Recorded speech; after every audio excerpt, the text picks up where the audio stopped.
Well, here's another huge treachery by Pakistan that has been exposed by the former Under-Secretary RVS Mani. When Mumbai was under unprecedented attack on the 26th of November 2008, the Indian Home Ministry officials who went for secretary-level talks to Pakistan were made to extend their trip. What's more, they were even taken to a no-network zone in Muri Hills, making it quite difficult to establish contact with them. Here's a detailed report.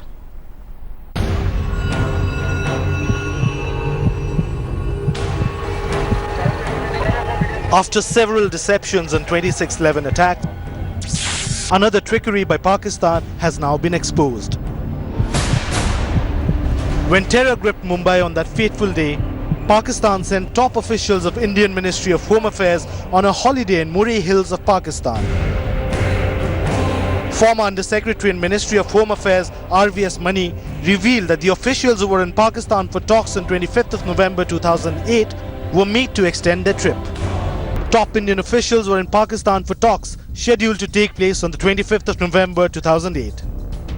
But the event was suspiciously delayed by a day and the officials were made to stay longer in Pakistan. The expose revealed Pakistan intentionally delaying the Indo-Pak meeting after they had an inkling of a possible 26/11 type attack.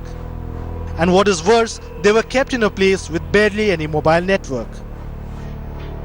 Former Home Minister Shivraj Patel, however, jumped to the defense of Indian officials, saying they weren't on a holiday but were stuck in Pakistan.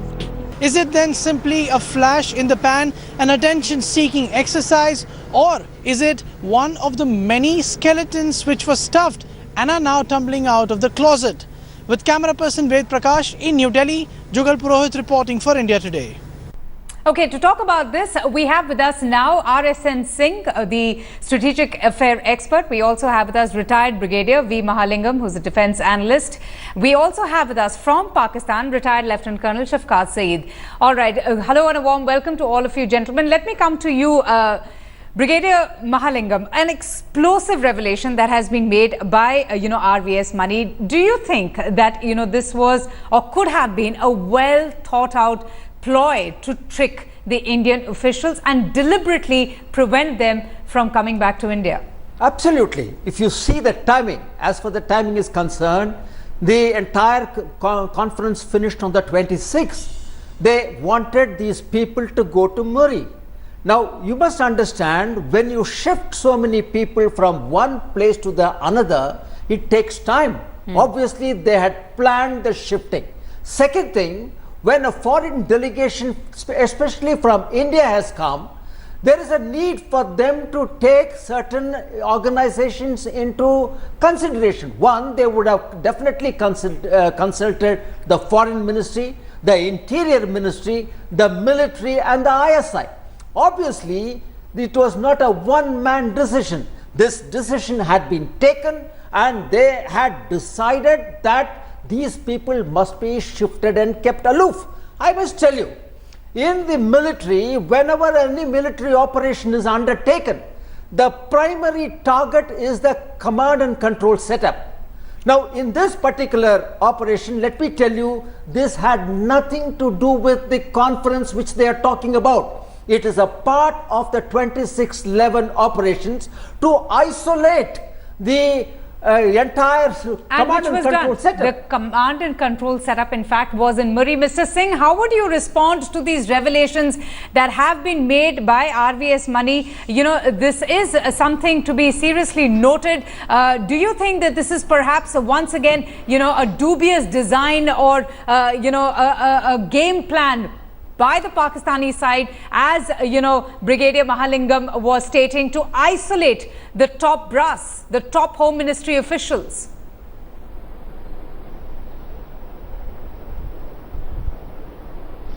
No, these are understatements. Isolate is an understatement. This I have heard of a strategic deception in support of a conventional ops. operations. Military history is replete with examples of a strategic deception, very innovative and ingenious ones. I mean, to illustrate, you were in 1973 Yom Kippur war, how the Egyptians carried out a strategic deception, or even before Kargil, the visit of our Prime Minister Atal Bihari Vajpayee, that was used as a strategic deception. But this is the first time probably in the history of mankind, of modern era, that strategic deception has been used in support of a proxy war, in support of a jihadi terrorist attacks. So therefore 26/11 was not only a terrorist attack by non-state actors or by jihadi tanzeem such as Lashkar-e-Toiba. Right.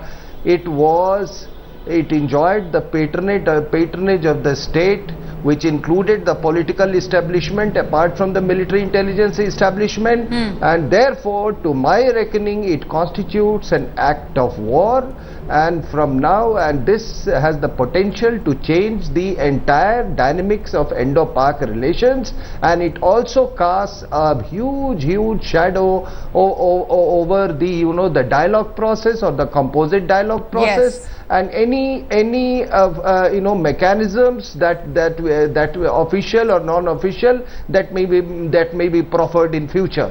So to that extent it is an act of war, and we always thought that there is at least I thought that there was a segment in Pakistan, political segment is Pakistan, which was favorable for peace, towards peace with India, but I am sorry, I've been compelled to revise my position. Absolutely. Let me also now get in retired Lieutenant Colonel Shafqat Saeed. Shafqat, how would you respond to that? These are the words that are being, used right here in India. Deception, trickery, something that Indians feel absolutely shocked to hear what RVS Mani had to say, that there was a deliberate attempt to stall the higher command to ensure that they are not back to India to ensure and to take charge of those who were creating mayhem in our country. Ma'am, I think it was only your Interior Secretary, Interior Ministry Secretary who was in Pakistan. And only his absence, I think, cannot bring the whole security mechanism to ground. And saying this, that it was a very successful deception operation, I don't buy the point, and I think nobody who has got a bit of sense would buy this. And this is hilarious and very funny to say that Pakistan could cripple the whole security mechanism by just taking your delegation. One member was from Interior Ministry to Murree, and by taking him there, your mechanism failed.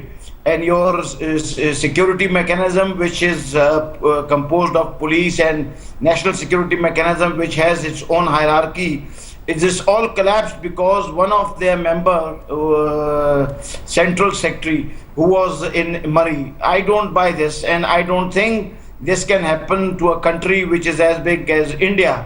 It is not Nepal or Bhutan or Maldives, right? It is India. No, but there were and three just absence MHA of one man officials, can sir. cripple the whole mechanism. I don't think so. No, it is not like that. Well, all right.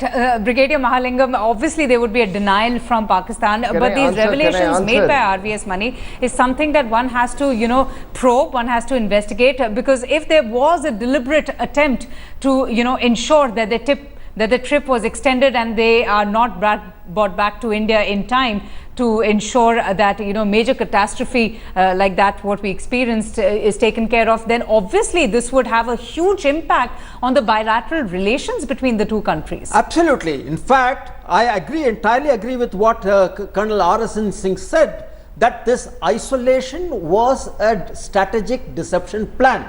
Now, having said that, the point that we have to understand is, as far as Pakistan is concerned, this has planned this entire thing, which I brought out earlier. Therefore, to say that, in fact, can you repeat the questions? Yes, no, I was just asking about the denial coming in from Pakistan, the effect Yeah. that it would have now on the You bilateral see, the point ties. is that 7.5 years have passed by, and we have, unfortunately, we have not come out with the entire thing till now. And this is going to have a very serious effect, because in fact, as far as India is concerned, these matters ought to have been brought up in the dossiers which we submitted all over the world. Yes. And today, when we have got to know about this, it is going to have a very serious setback to the bilateral relations between India and Pakistan. Would you agree, Mr. Singh, to that?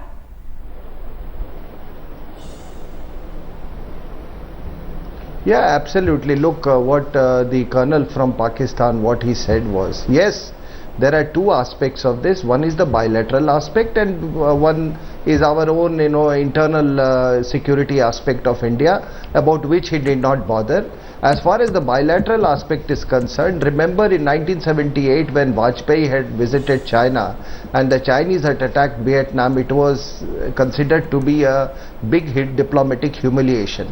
But here, with a delegation on your soil, you stage a Mumbai, type attack. We all know, I mean, whose patronage the LET enjoys, and I am not saying this.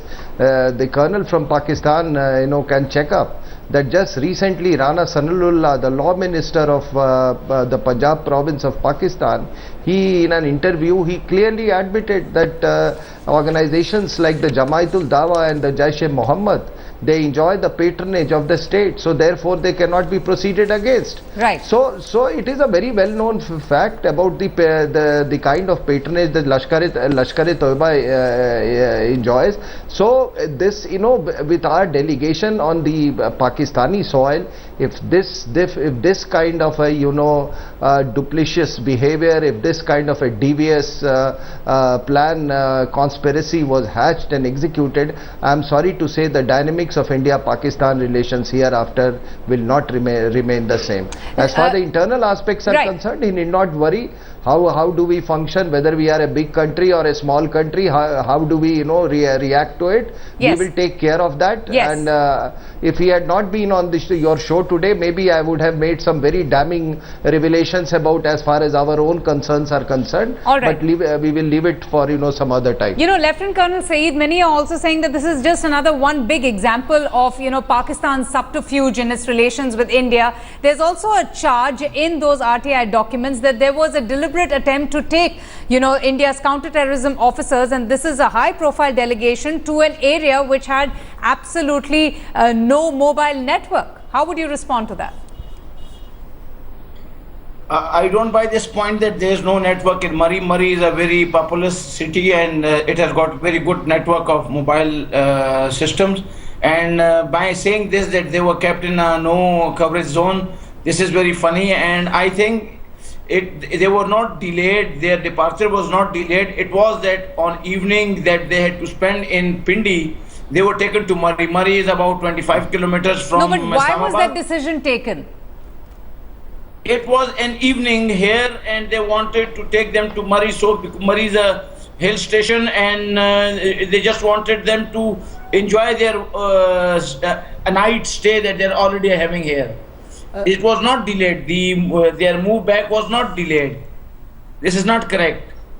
All right. I Yes, would please like go to ahead. remind Colonel Shaukat that Mr. Tariq Kosha, who was the head of the NIA of Pakistan, has very categorically come out and given all the evidence that he has collected in connection with this particular Operation 2611, and he has come out very clearly to say that this operation was planned in Pakistan. There were also, when he gave out his report, it had a sort of a thing to say that the involvement of the Pakistan's ISI in the entire operation. Now, there is no reason why the Pakistan ought to have decided to take this team from Islamabad to Murree at the last moment, knowing fully well this operation is going to go back at the end of the day. All right, Lieutenant Colonel Saeed, please respond to that. Look, there are few things which need attention. One is that after 8 years, how come you pop up with this story at this point of time when Mr. Modi has returned from his very successful visit Sorry, to USA? please tell me And- about Tariq Kosha's statement. I would like you to comment on Tariq Kosha's statement. Sir, there are many things on which I can embarrass you and I can put you in a very tight position. I don't want to do that. And I would not go for Mr. Tariq or Mr. Anybody's statement. I want you to put this thing, clear this thing, that why at this point of time, after 8 years, you pop up with this story all over India that Pakistan had done deception and it was a criminal deception, right? It is your own people who put blame on different things, and the death of Mr. Karkare, the police officer, and other things. They make this thing very dubious, this 2611. Sorry, I don't want to do that. I don't want to stir dirt. I would like to come to a simple conclusion. Colonel, please tell me, are you blaming the Indian Home Ministry officials for staying on in Muri? And secondly, had this information come out, say for example, 7 years earlier, would that have made any difference? The point that is being made is quite simple, that Pakistan planned this as a strategic deception to isolate the entire command and control setup. You as a military man ought to have known this, and kindly do not deny this. Right, if this was Maldives or Bhutan or for that matter Nepal, I would have agreed that yes, the whole command and control system can be disabled by having one man from Islamabad taken to Murree, who is part of the Indian delegation. When it comes to India, I don't buy this. I think that Indian national security mechanism is quite extensive, and it has its hierarchy is not that feeble. Let me get absence of 1, 2 or 3 men can disable the whole security mechanism. Okay, no, this is not a point which I can accept or a sensible man would buy from. All right, Lieutenant Colonel Singh, just stay with me. Let me get in also Mr. Singh here. So we just heard that discussion. Mr. Singh, just respond to that. You know, we had the defense analyst from Pakistan finding this entire matter extremely hilarious, a figment of our imagination, accusing India of planting the story. But this is RVS Mani, the former Under Secretary in Ministry of Home Affairs, who has, divulged this information. This is serious matter.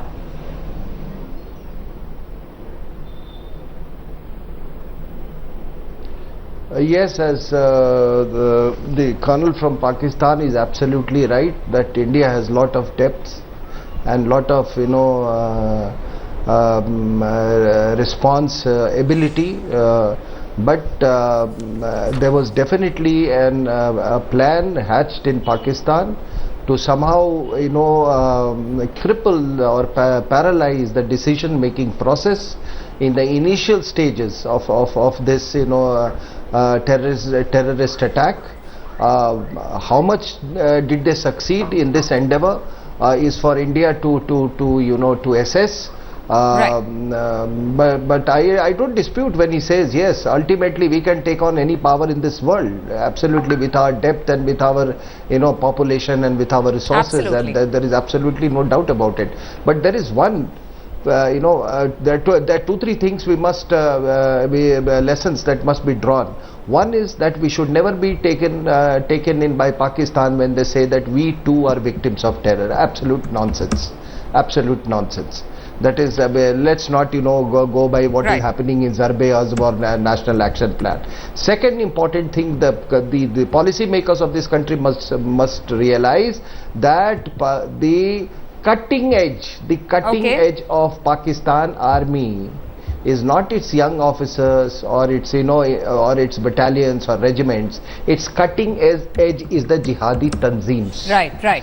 Pakistan military has gone into a different stratosphere, where they think they are fit enough to only dictate countries' nuclear policy and foreign policy and a strategic policy, and the khaki is not to be dirtied, but these jihadis, the jihadis are expendable. So this is a fact, and this is going to be the form of warfare that India is going to face, and Right. Mr. Singh, Brigadier Mahalingam and Lieutenant Colonel Shafqat Saeed, thank you all for joining us.